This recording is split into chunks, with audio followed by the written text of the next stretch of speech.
Okay, good afternoon once again. We are still continuing with our topic, human resource management. We have done several aspects of this topic. Today, we are going to tackle another important subtopic. Today, you see, when you are employed, your employment does not continue forever. It comes to an end.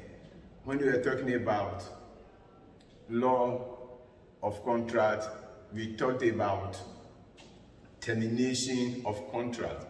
Remember, employment too is a contract. So we have learned about employment contract.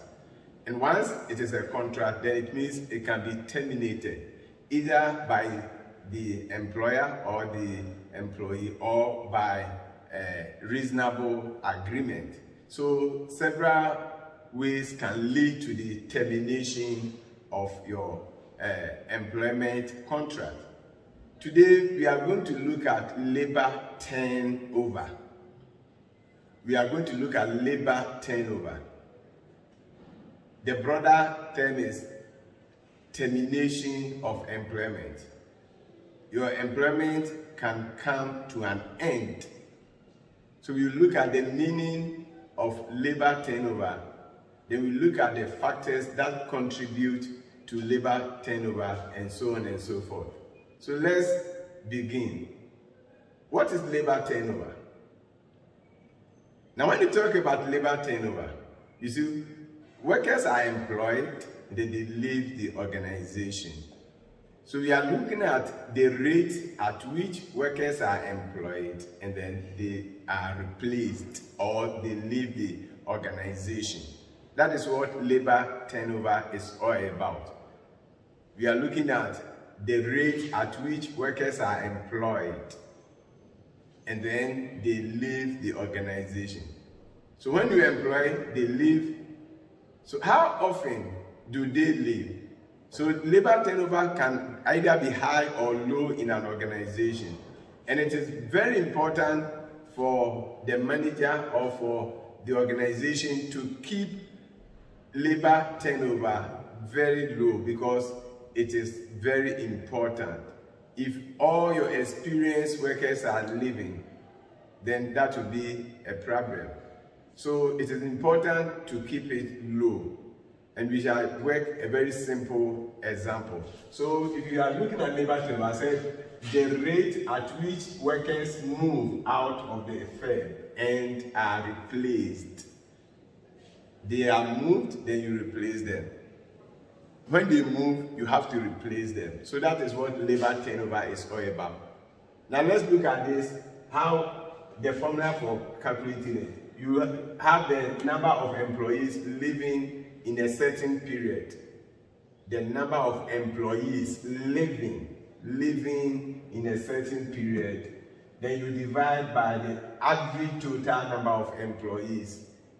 Average number of employees that you engaged, or average total number employed in the same period.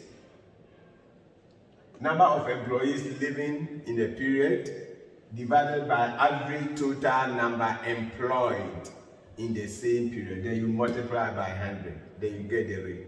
So let's look at an example.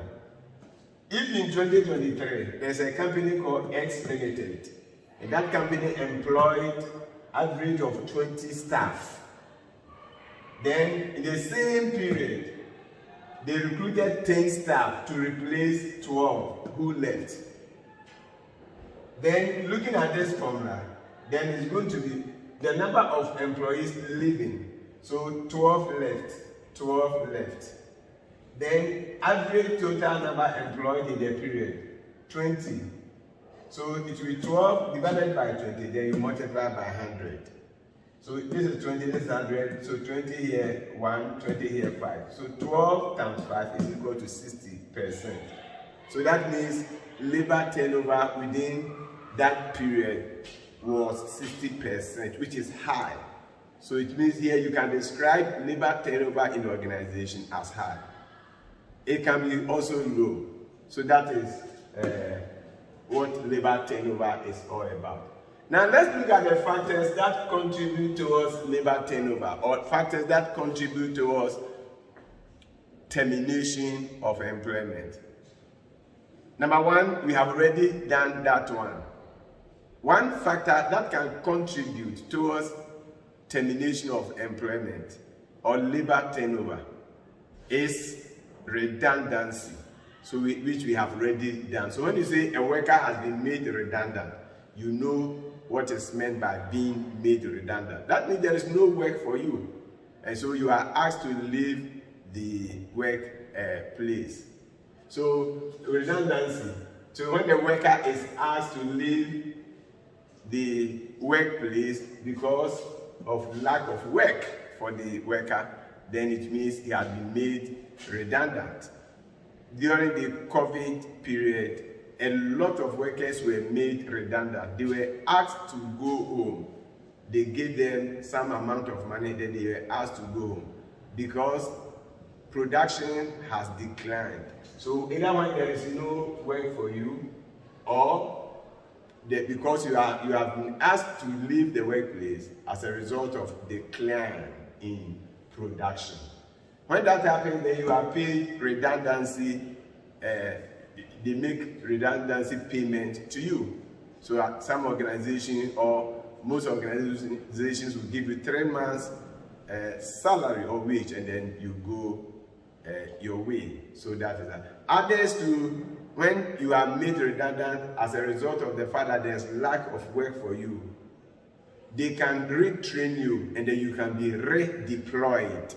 In other words, if you were a mason and then as a result of the fact that they have finished with the masonry work, so you are asked to go, they can train you on carpentry or other aspect of the building, and then you can be retained to work. So that is for that one.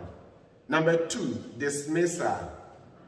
So another factor that contributes towards labor turnover is dismissal. Remember, we are looking at the rate at which people are employed, they leave. So these are the factors that make people leave the organization. And I said number 1 is redundancy. That one, it is not the worker, is the employee that will ask you to go. Number 1, there's lack of work for you, or there is decline in production. Then number 2, dismissal. The worker may be dismissed. And when you say a worker had been dismissed, you understand what is meant by that. So dismissal. So you are sent away because you are seen to be unsuitable for the work. You cannot perform the work, or you are indisciplined, or the work is closed down. Then you are asked to go home or go away. You have left the organization. So that also contributes towards labor turnover. What are the reasons for dismissing workers? Very simple. So reasons for dismissals. Number 1, in your inability to do the work. So if you are not able to do the work, then you can be asked to go home. You are incompetent. You cannot perform the job to which you were engaged. So you'll be asked to go home. Number 2, when there is gross misconduct.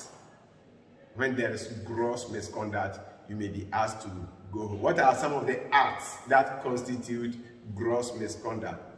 When there is sexual harassment, you may be asked to go home. Frequent lateness to work or absence from workplace, you may also be asked to go home. When you divulge confidential information to third party, information that is not supposed to be relayed to a third party, you have done that one, you may be dismissed. Alcoholism may also lead to your dismissal. Stealing can also lead to your dismissal, and so on and so forth. When there is gross negligence of duty, you are not able to exercise due care, and as a result of that, you have caused financial loss to the organization. You may be asked to go home. So that gross misconduct can also lead to that one. Then the third one is failure to accept reasonable work procedure or practices. When you fail to accept reasonable work practices or procedure. If you are supposed to dress in a certain way, the organization has a certain dress code, and you fail to dress that manner, you may be asked to go home. So that is that. Then another reason that can also lead to your dismissal is when there is legal restriction that is imposed on you. For example, you are a driver. The kind of vehicle you are using or driving, you need a certain type of license. It be license B or license C or whatever, but you don't have it. So the law will not allow you to drive the car. So if you don't have it, then you may be asked to go home. Now, if you are a referee, for example, you are supposed to have a certain license before you can be, or let me even use coaches. If you are a coach, you are supposed to have a certain license to be able to coach a team. So if you do not have that license, then you may be, or you will be dismissed, because the Football Association will not allow you to be a coach because you don't have that particular license. So that is for that one. Then another one is redundancy, which we have already talked about. So when there is no work for you, then you may be dismissed. So that is that one. Now let's look at the types of dismissal. We will look at unfair dismissal, wrongful dismissal, and summary dismissal. Let's start with unfair dismissal. When you say a worker has been dismissed unfairly, what does that mean? So I indicated here that dismissed without a fair reason. If the worker is dismissed without a fair reason, then it means that he has been unfairly dismissed. So what is it? Now we're going to go to section 62 of the 2003 Labor Act. It talks about fair dismissal of a worker.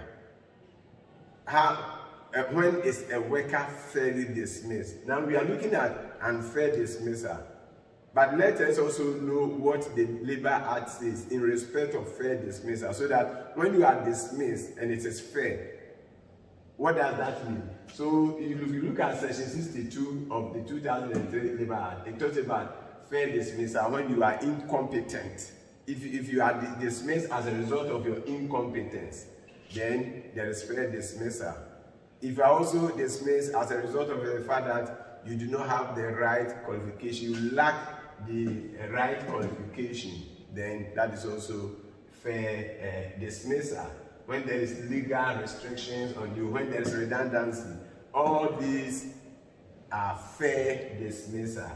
But when you are unfairly dismissed, then number one, it means that the employer did not follow the procedure as stipulated in the Labor Act or in your collective agreement to dismiss you. So if you were dismissed because the employer did not follow the right procedure as stipulated in the Labor Act, if the Labor Act says that to dismiss somebody, this is the procedure you have to go through, but the employer did not go through that procedure to dismiss you, then it means you have been unfairly dismissed. If your collective agreement has a certain procedure that should be followed, if you are supposed to be dismissed and they did not follow that procedure, it means you were unfairly dismissed. So that is that. Number two, if you are also dismissed because you were exercising your employment right. For example, you have the right to be involved, to join any association of your church. So if you are dismissed because you have joined you are a member of a union, then that is unfair dismissal. So if you exercise your employment right and you are dismissed, that will also be unfair dismissal. Then if it is as a result of discrimination, because of your sex, because you are male or female, you are dismissed. Because of your religious belief, you are dismissed. And because of your political affiliation, you are dismissed. All those things constitute unfair dismissal. Okay, so when the employee is unfairly dismissed, the employee can bring unfair dismissal claim against the employer within 3 months of his or her dismissal. So if you think that you have been unfairly dismissed, then you can bring unfair dismissal claim against the employer. But take note, it has a period.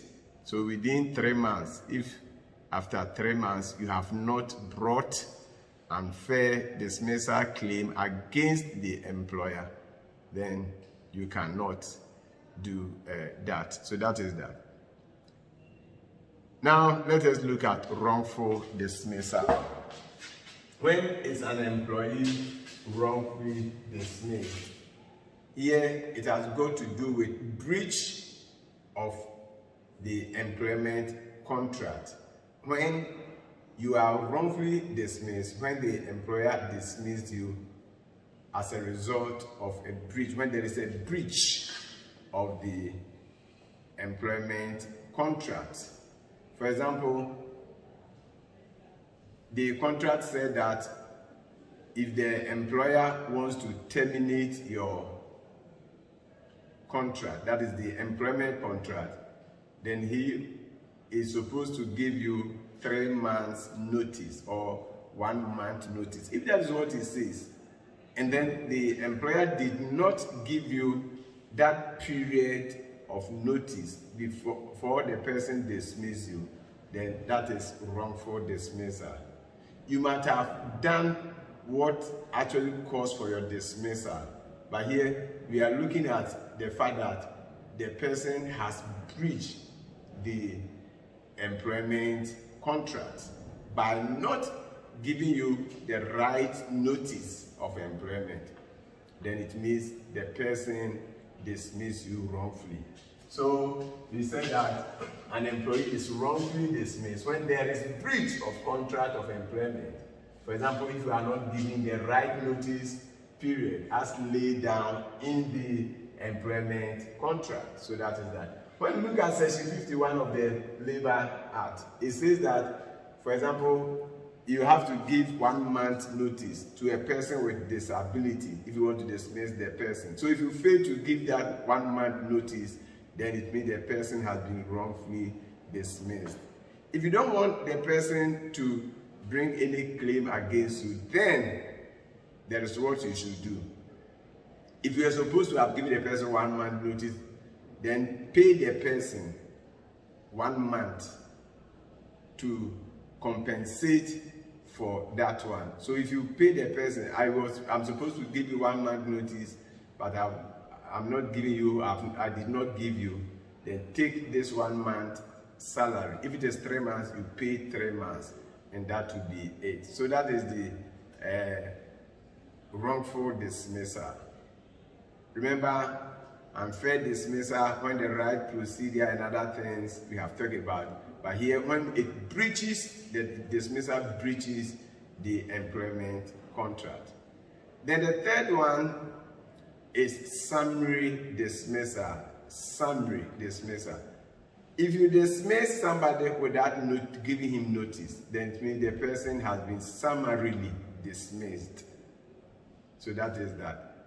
So if you are engaged in gross misconduct or gross negligence of duty, then usually when we are talking about employment contract, remember when you are on probation, you can be dismissed summarily. That's when we have learned that one.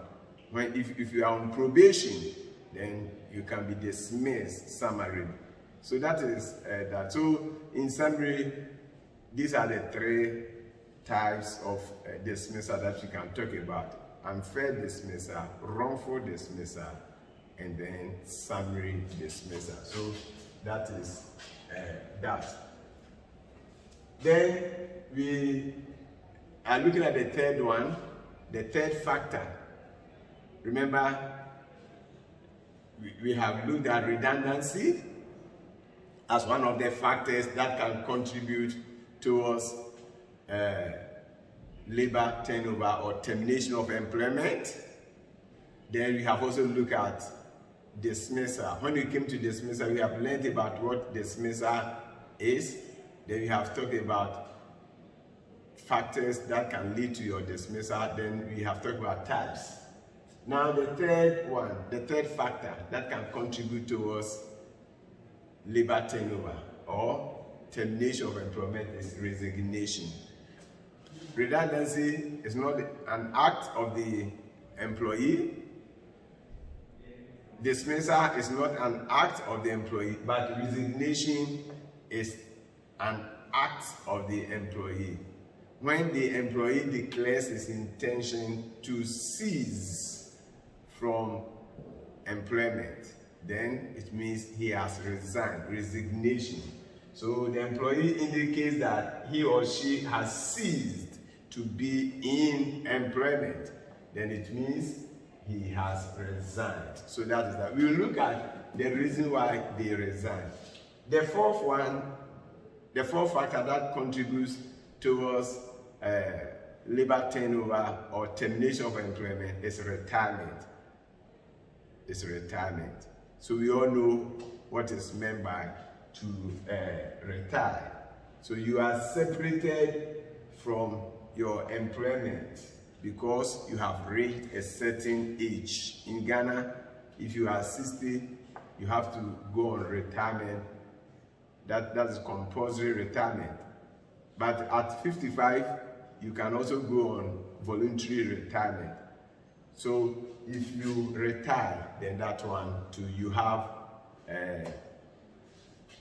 ceased from working. So it's a factor that also contributes. So we have talked about four factors: redundancy, dismissal, resignation, and then retirement.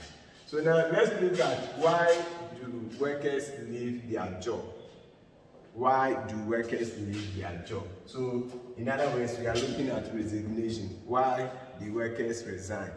Very simple, straightforward. The first one, you certainly, if there is lack of job satisfaction, if there is dislike, if you dislike your job, probably the work is boring and other things. So now that there is no job satisfaction, then the person will leave their job.